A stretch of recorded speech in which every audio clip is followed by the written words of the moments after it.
नमस्कारम मित्रों, आद्या एकेडमी में आप सभी का एक बार फिर से स्वागतम। Welcome back to Aadya academy once again. तो मित्रों, पिछले वीडियो में हमने एक्सरसाइज 1.2 का क्वेश्चन नंबर 1 एंड 2 डिस्कस किया था, राइट? आज हम डिस्कस करेंगे क्वेश्चन नंबर 3। बट फ्रेंड्स, अगर आप लोगों ने मेरा लास्ट वीडियो देखा होगा, तो उसमें हमने क्या किया था? हमने कुछ नंबर्स को इर्रेशनल प्रूफ करने के लिए एक टेढ़ा मेथड यूज किया था, राइट? टेढ़ा मेथड तो मैं बोल रहा हूँ, बट एक्चुअली उस मेथड को हम क्या बोलते हैं? उस मेथड को हम बोलते हैं मेथड ऑफ कॉन्ट्राडिक्शन या method of contradiction. Okay friends, इसको हम मेथड ऑफ कॉन्ट्राडिक्शन क्यों बोलते हैं? क्योंकि देखिए, इसमें भले ही हमें नंबर्स को इरेशनल प्रूव करना है, राइट? लेकिन हम क्या करते हैं, हम पहले इनको रैशनल एज्यूम करते हैं, इजंट इट? और उसके बाद धीरे धीरे धीरे धीरे क्या होता है, हमारा एजम्पशन जो है वो गलत हो जाता है। और अगर गलत हो गया, इसलिए ये रैशनल नहीं है बल्कि इरेशनल होते हैं। समझ में आया?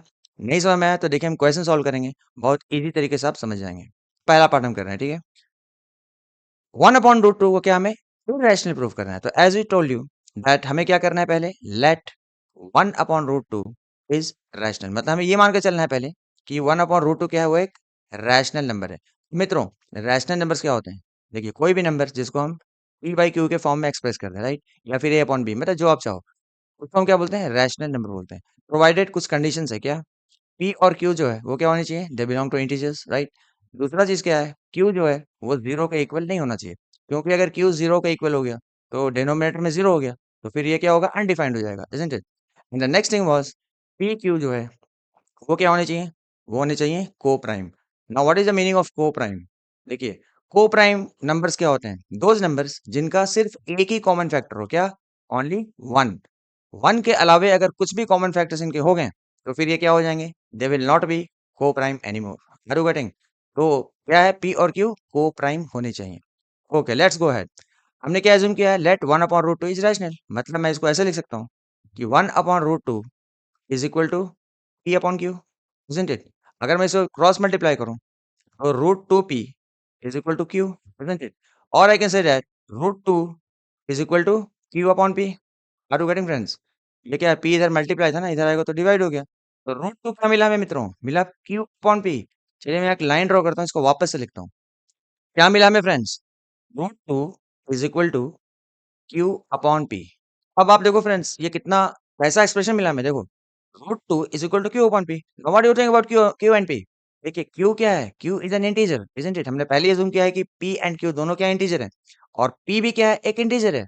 Then don't you think by using properties of rational numbers, ये इंटीजर अपॉन इंटीजर क्या होता है? ये it is also rational number.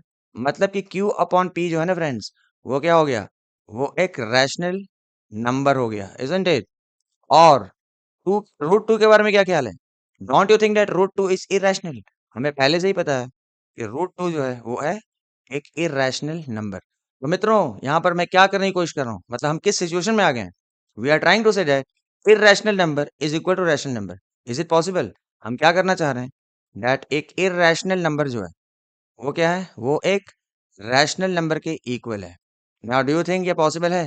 ये बिल्कुल ही पॉसिबल नहीं है। मतलब कोई एक irrational can not be equal to rational. तो क्या हुआ फ्रेंड्स, हमारा एजम्पशन जो है वो गलत हो गया। हमने क्या एज्यूम किया था? दैट 1/√2 जो है वो क्या है? एक रैशनल नंबर है, इजंट इट? लेकिन यहाँ पर हम इस पड़ाव पे आ गए, देखिए ना, क्यू अपॉन पी जो है रैशनल है एंड √2 इज इरेशनल। तो हाउ इज इट पॉसिबल? ऐसे सिचुएशन में आ गए हैं that we have to say that our assumption is wrong. क्या होगा फ्रेंड्स? रूट 1/√2 जो है वो क्या है? रैशनल नहीं होगा बल्कि इरेशनल होगा। तो फ्रेंड्स, इसको हम कैसे लिखेंगे? देखिए, सिंस, इस लाइन को थोड़ा और मैं एक्सटेंड कर देता हूँ। क्या होगा फ्रेंड्स? देखिए, since Q upon P is rational, isn't it? Since Q upon P is rational, और यहाँ पे क्या मिल रहा है? ये इरेशनल, राइट? ये तो इरेशनल है ना। But what we are trying to say, Q upon P is rational, तो फिर हम लोग ये बोलना चाह रहे हैं कि ये भी रैशनल है। सो कैसे कंटिन्यू करें? Since Q upon P is irrational, this contradicts this contradicts what? The fact that this situation is contradicting the fact that what? √2 is irrational. Are you getting the friends? Okay friends, देखिए क्या बोल रहा है? Since q upon p is rational, this is contradicting the fact that root two is irrational because हमें fact तो ये है कि रूट टू इरेशनल है, isn't it? लेकिन हम यहाँ क्या बोलना चाह रहे हैं? According to this condition that rational is equal to rational, मतलब हम ये बोलना चाह रहे हैं कि रूट टू जो है वो रैशनल है. So this is contradicting, this contradicts the fact that root two is irrational, and therefore our assumption is wrong. So our assumption is what? Assumption is wrong. And since our assumption is wrong, we can say that 1 upon root 2. Therefore, we can say that 1 upon root 2 is irrational.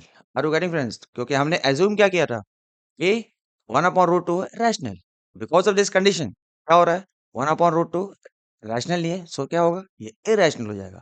I hope this is clear friends. I hope आपको समझ में आ गया होगा. तो चलिए बढ़ते हैं अपने अगले पार्ट में. अगला क्या बोलता है? 7 root 2 5 is irrational. हमें क्या प्रूव करना है? तो देखिए मैं सेकंड पार्ट यहाँ लिख रहा हूँ. 7 रूट 5 isn't it? मुझे प्रूफ करना है कि 7 रूट 5 जो है वो irrational है. एज यूजुअल टेढ़ा मेथड क्या है friends? We will assume that let 7 root 5 क्या है? वो रैशनल है. हम पहले मान के चले हैं कि 7 root 5 is rational. Okay friends, again same चीज. रैशनल का मतलब क्या है? कोई भी नंबर p बाई क्यू के फॉर्म में एक्सप्रेस करो. लेकिन कंडीशन क्या है कि p एंड q जो है वो इंटीजर से बिलोंग करना चाहिए. q जो है वो इक्वल टू 0 नहीं होना चाहिए. एंड ऑल्सो पी क्यू जो है वो क्या होना चाहिए? वो होना चाहिए को प्राइम. को प्राइम का मतलब मैंने ऑलरेडी आपको बता दिया, ठीक है? तो since we have assume that 7 root 5 is rational, तो जस्ट लाइक प्रीवियस क्वेश्चन हम बोल सकते हैं कि 7 root 2 5 is equal to P upon Q, isn't it? And according to this next step क्या होना चाहिए? रूट 5 जो है वो क्या है? पी अपॉन क्यू तो रहेगा ही, और 7 इधर से जब राइट में आएगा तो हो जाएगा 7. यानी कि रूट 5 जो मिला वो क्या मिला फ्रेंड्स? वो मिला 2.7 क्यू. नाउ अगेन देखिए एक सिचुएशन आ गया. क्या है? ये एक इंटीजर है. क्यू भी क्या है? इंटीजर है, isn't it? p is also an integer and q is also an integer. तो ये क्या बन गया? Overall using properties of rational number मैं बोल सकता हूँ ये क्या है? This is a rational number, isn't it?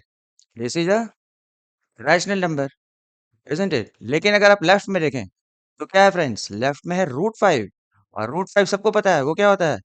वो होता है irrational. Are you getting? Root 5 is irrational. Again देखिए पिछली बार की तरह क्या हो गया? We are trying to say that एक रैशनल जो है वो इरेशनल के इक्वल है. व्हाट? एक इरेशनल जो है वो क्या है? वो इक्वल टू रैशनल है. लेकिन मित्रों क्या ये संभव है?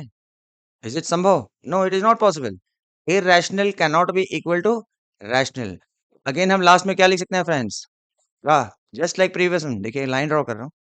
We can say that since p upon 7q, since p upon 7q is what? Is rational, isn't it? Since p upon 7q is rational, right? And we are trying to say that this is also rational. So since p upon 7q is rational, this contradicts this again. This again contradicts. This contradicts क्योंकि इसीलिए हम इसको बोलते हैं method of contradiction. Since p upon 7q rational है तो हम इसको ही बोलना चाह रहे हैं रैशनल है, राइट? लेकिन again this is contradictory. So this contradicts the fact that root 5 is irrational, isn't it? Fact तो ये है ना कि वो irrational है. सो हम क्या बोल सकते हैं लास्ट में? Hence our assumption is wrong. Our assumption is wrong. And since our assumption is wrong, तो क्या बोल सकते हैं फ्रेंड्स? That 7 root 5 जो हमने rational assume किया था वो irrational है. Therefore we can say that 7 root 5 is irrational.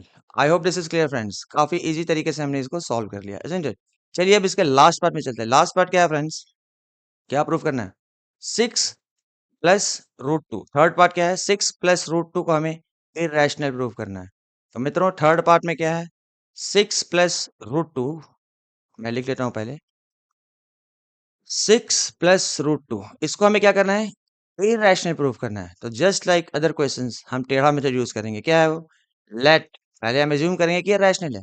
So let 6 plus root 2 is what? Is rational, isn't it? और हर बार की तरह हम क्या बोलेंगे?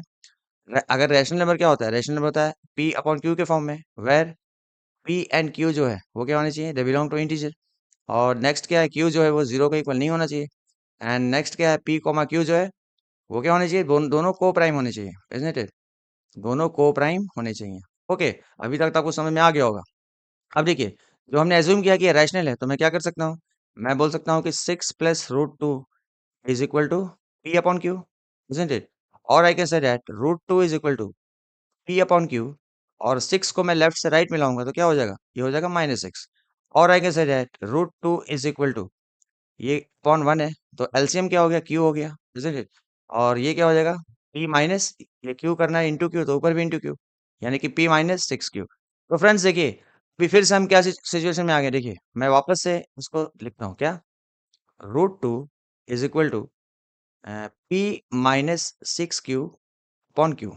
मित्रों देखिए, ये जो पार्ट है ना, ये क्या है, integer minus integer, p integer है, ये q भी इंटीजर है, और ये भी इंटीजर है। Again using properties of rational number, हम क्या बोल सकते हैं कि ये जो ओवरऑल नंबर जो मुझे मिल रहा है ना, वो क्या मिल रहा है, वो मिल रहा है एक rational number. Are you getting friends? और ये देखिए √2 सबको पता है क्या, ये है इररेशनल, इजंट इट? तो देखिए अगेन हम वही काम क्या क्या करना चाह रहे हैं, I am trying to say that ये रैशनल जो है वो इररेशनल के इक्वल है, या फिर इररेशनल जो है वो रैशनल के इक्वल है। What we are trying to say that एक इररेशनल नंबर जो है वो रैशनल के इक्वल है। बट मित्रों, क्या ये पॉसिबल है? बिल्कुल पॉसिबल नहीं है।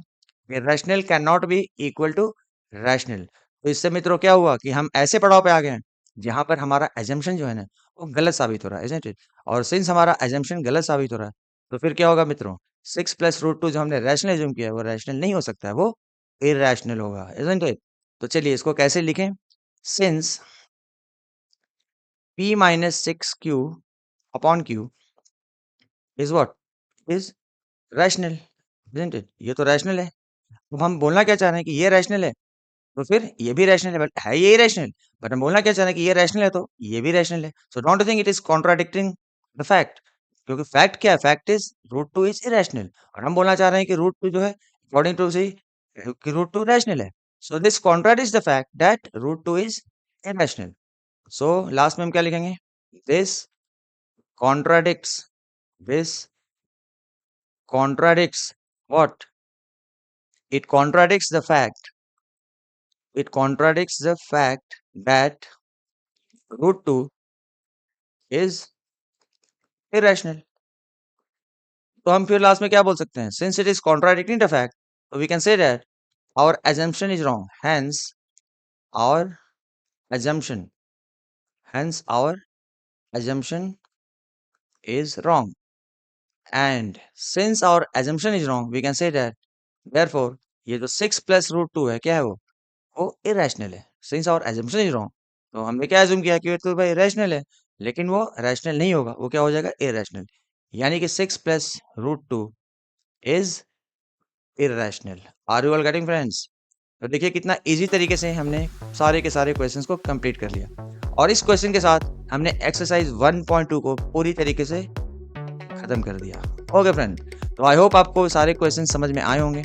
अगर आपको वीडियो अच्छा लगा देन प्लीज़ लाइक कीजिए और अपने ढेर सारे मित्रों के पास शेयर कीजिए। तो मिलते हैं अपने अगले वीडियो में एक नए चैप्टर के साथ, ठीक है? तब तक आप लोग अपना ध्यान रखिए। Bye bye, take care, enjoy.